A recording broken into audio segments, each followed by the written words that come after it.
Ah, how's everybody doing?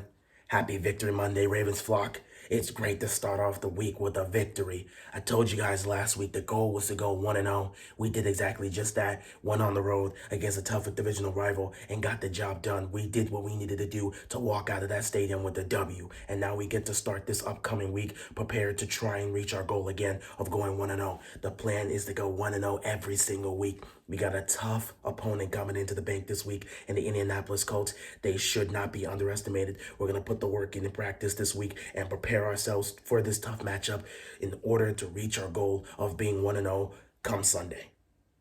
As for this game that happened yesterday in Cincinnati, these boys did their thing. I love what I saw from them. I love what I saw from them. Shout out to the offensive line. Next man up mentality. Those guys stepped in. Shout out to Mustafa. Shout out to Makari stepping in for Linderbaum and Ronnie not being there. And they played beautifully. Credit to those guys. The offensive line made sure Lamar stayed clean. Zero sacks the entire game. The offensive line did a damn good job. They made sure they opened up some lanes for Gus Edwards and Justice Hill to be able to run the ball. Love that. I love what I saw from Lamar. Lamar looked poised in the pocket. Lamar looked completely in control. It's week 2, and he's making improvements. He's starting to get more comfortable in the offense. The weapons are starting to open up for him. The offense is starting to open up for him. They're starting to get that chemistry, that connection downfield. Zay Flowers, he is that guy. He is that dude. I love what I see from the young man. He is doing his thing out there. I love what I'm seeing from our players. Nelson Aguilar being the underrated receiver of the core, going out there, making plays, scoring his first touchdown as a Raven. I love it. The return of Mark Andrews, you know when he comes back out there, he's going to find the end zone, getting his first touchdown of the season with his being his first game back. I just love what I saw from the offense, defensively making stops. A beautiful, beautiful play by Geno Stone on the pick. He picked off Joe Burrow. Beautiful. Read it perfectly. Read Burrow's eyes, anticipated where the pass was going to go, and got it. Now, I wish he would have taken it to the crib. Ed Reed would be disappointed, but at the end of the day, he still made a great play. I love what the defense was able to do for the most part. They made a lot of great stops, Rock Ya-Sin made a fantastic play on the ball when he was matched one-on-one with Jamar Chase. He played for the ball and smacked it right out of Jamar Chase's hands. No touchdown for them. These are the type of plays you need your defense to make, and they made those plays. Shout out to the defense. Shout out to the offense. Shout out to the team for being able to get the job done despite being down several players. I love what I saw from them. Great team win. Now, it's Monday. Our focus is on the Colts. We move off of that. That 2-0 record doesn't mean anything because this week our goal is to be 1-0 by the end of the week. We have to beat the Colts and protect our home to be 1-0 by the end of Sunday's game. So we got to put in the work and practice to get ourselves prepared to be able to do what we got to do on that field. Go out there and get the job done. All right, go ahead with your questions. Odell Beckham Jr. and Odafe Owe both went down with an injury in yesterday's game. Can you give us an update regarding their injury status? Yeah, I was expecting you guys to ask that. Okay, so I'm not gonna tell you too much about this. For Odell, it's just a small tweak. He's got an ankle sprain. Same thing for Adafe. We do have a timetable for that, but that's something we are not going to speak of as of this time. We have a plan for that. It's nothing serious. If anything serious does come out, we will speak on it, but it's not a long-term injury. It's nothing, anything major. It's something minor. We'll work on it. We already know Odell's working on managing it. Adafe's working on himself. Those injuries are something that can be worked on. We're not going to speak on a timetable. We're not going to give you that. We have a plan, and we're going to follow a plan. We're going to follow our procedures, and we're going to work through that, but it's nothing serious, so I don't expect them to be out long, but, we're going to follow our timetable. We're going to follow our procedures, and we're going to make sure these guys are back to 100% before we let them step on the field, so we're not worried about the injuries right now. As for Marcus Williams, I can't give you a timetable as to when he will return, but I will tell you this.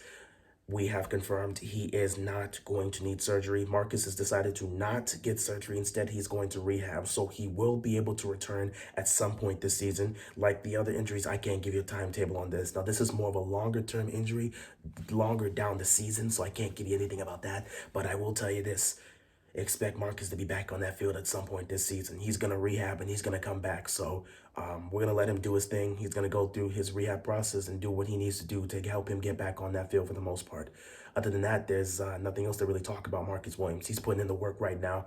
We'll see him when we see him. Can you give us your take on the Ravens' offensive performance yesterday? Because it seemed like they were more in sync compared to week one. Yeah, like I said, I love what I saw from the offense. They were much, much cleaner in this game. Much cleaner. They were definitely more in sync this week than they were last week. The communication was a lot better, which actually is a great thing considering the situation they were in because you did lose Ronnie, you did lose Linderbaum. You had to put Mustafa and you had to put in Bakari, and both of those guys were able to sink in with the offensive line, and the communication was still there. Not too many issues in terms of protection. They did their job for the most part. Lamar Jackson had time to throw the ball, and when he had time, he was out there doing his thing, getting the ball to the receivers in stride, the perfect timing. The chemistry's right there. He was just making plays, and these receivers were going out there and getting it done. From Zay to Odell, who was out there for the first half, to Bateman, to Aguilar, to Andrews, whoever you want to point out. The receiving core was doing their thing. Everybody was eating. We were sharing the ball. The play call was great. I love what I was seeing overall from the offense. Just making plays, just building chemistry. Like I said, it's going to take a while for this offense to get to where they fully need to be, but they definitely made a lot of strides this week, and I expect them to continue to make improvements as the weeks go on. What do you think was the biggest defensive aspect that contributed towards slowing down Joe Burrow in that passing game? Yeah, in terms of that, I'll probably look towards the secondary. I feel like the secondary was the biggest aspect of the defense that stepped up in key situations, especially Geno Stone. We got to give him a lot of credit because he was filling in for Marcus Williams. He came into that role, and boy, did he have a great game. That interception, which again should have taken to the crib. We definitely had to talk to him about that. But we know he's out there making plays, seeing the field, and doing what he does. We trust him out there when he's out there, just playing. If he's put in that spot, he's put in that position to go out there and make plays. We expect him to do it. He expects it of himself, and he's just gonna go out there and do what he's got to do. Uh, of course, Patrick Queen and Roquan Smith, that duo, you know what they bring to the table. I'm not worried about them. Both of them were out there just doing their thing. Both were out there were just being great. Patrick Green was in on nearly every tackle you were seeing out there. He was in the vicinity doing his thing. Roquan Smith was doing his thing in coverage. So, yeah, that duo continues to do what they're doing. And I like to see the pass rush getting a little bit to Joe Burrow. It wasn't really a game where you saw the pass rush get to Joe Burrow much because, Burrow was really getting the ball out of his hands quickly. And, when you get the ball out of your hands quickly, it's tough to see a pass rush get to him. But when we had opportunities, we did, put some pressure on him. And Clowney was able to get the sack there. So, we put pressure on Burrow. We made it difficult for him. He didn't really try to test downfield, and when he did, we made sure nothing would go over the top. So we just let them make plays underneath, and at the end of the day, we made stops when we needed to make stops. How do you feel about the play calling yesterday? Because it seemed like they were able to effectively push the ball down the field and put points on the board. Yeah, credit to Coach Munkin. I'm liking what I'm seeing with the play calling. This week, definitely, they were looking to dial it up a little bit, especially downfield with Zay, and they were able to connect. You saw a couple of passes over the middle of the field, getting one to Andrews, getting a couple to Nelson Aguilar, and you saw that fade route for the touchdown. So obviously they were looking to test the secondary at Cincinnati more so this week than they were last week. And I think a big part of that just has to do with the communication. The play calling was what it needed to be, but the communication being great as well really did help out with being able to execute in those plays. In week one, it felt like they wanted to test the secondary, but because everybody's playing together in live action for the first time in a long time, and it's a whole new system, it felt like there were things that they just didn't want to attempt at that time or couldn't attempt at that time because everybody was rusty. And it was just about getting reps. Like I said, with this offense, it's about getting reps. I expect the play calling to be just as great as it was last week. I expect that to be the case every week. And as long as these guys continue to get reps, continue to get more experience and playing time together, they will be able to execute as the season goes on. And that's the plan overall, to just execute as the season goes on. Hey, coach, how does this win feel knowing you were going up against a tough divisional rival with several of your starters missing in your lineup? Well, it's always great to get a win against a divisional rival. It's always great to get a win in general in the National Football League. It's not easy to win. It takes a lot of work to be able to win a football game. You got to be able to execute on all cylinders, And when you're going up against a divisional rival, it's even tougher. These divisional games are very difficult because you're going up against an opponent that already knows how you play, and they face off against you multiple times a year. So they know how you play, they know your tendencies, and they know how they're going to attack you. The same can be said for how you look at them, how you know what they're going to do, how you know how they're going to attack, and the tendencies they show. So it's a battle, it's a game of chess, just going out there and being able to execute, making plays, and just taking what the defense gives you on offense, making players when they give you opportunities, and just being able to, maximize what you have out there offensively. And then defensively, it's about making stops in key situations and just being able to make plays and create turnovers when you have the opportunity to. So, yeah, it's just a tough game against a divisional rival.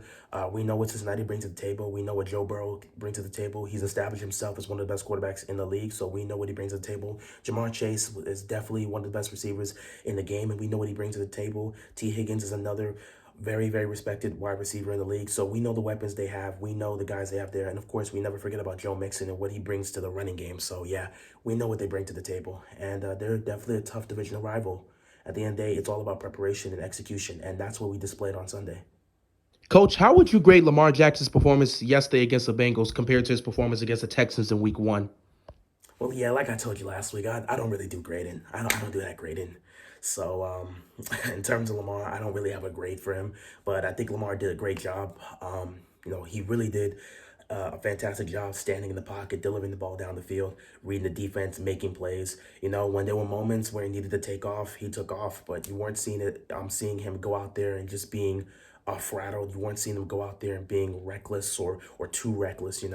I will point out there was a moment of the game. Obviously, it did get negated due to a penalty by Cincinnati, but there was a moment where he was a bit loose with the football. He ended up fumbling it. It was a turnover on us, but the penalty negated that turnover. And, Lamar, he was loose with the ball this week at that moment. And, in the game against the Texans, he was loose with the football. Simone, it's a situation he knows he can't do. And I will say from that moment on for the rest of the game, he was not loose with the football. When he looked to take off, when nothing else was open and he had to scramble, he made sure to tuck that football and protect it. So, yeah, I don't think it's going to be an issue for Lamar moving forward. But overall, besides that moment, which again, due to the penalty, it was negated. Other than that, Lamar Jackson played he played a great game. He played a fantastic game. I love what I saw from him. Again, just the poise he showed in the pocket, just being able to read the defense, making the plays. But what I really loved seeing from him was the adjustments he was making at the line of scrimmage and the changes and audibles he was making. He looked great. He looked completely in control of this offense, and that's what you want to see from him. So yeah, I don't have a grade for him, but I will say that he did a fantastic job, and I expect him and the offense to continue to build their chemistry and to be able to execute a lot more down the stretch as the season goes on. All right, thank you guys.